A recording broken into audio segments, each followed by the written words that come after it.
மேலும் நபியே, இறை நம்பிக்கை கொண்ட பெண்களிடம் கூறும், அவர்கள் தங்களுடைய பார்வைகளை பேணிக் கொள்ளட்டும், தங்களுடைய வெட்கத்தலங்களை பாதுகாக்கட்டும், தங்களுடைய அழகை வெளியில் காட்டாதிருக்கட்டும், அதிலிருந்து தாமாக வெளியே தெரிகின்றவற்றை தவிர. மேலும் தங்களுடைய மார்புகள் மீது தங்கள் முன்றானையை போட்டுக் கொள்ளட்டும்.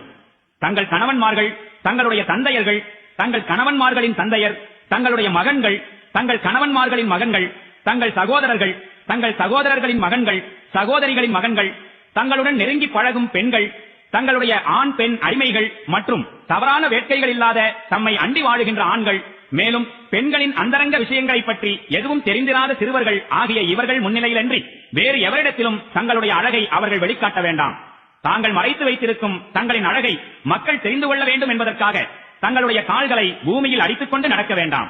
நம்பிக்கையாளர்களே, நீங்கள் அனைவரும் ஒன்று சேர்ந்து அல்லாஹ்வின் பக்கம் பாவ மன்னிப்பு கோரி மீளுங்கள், நீங்கள் வெற்றியடையக்கூடும்.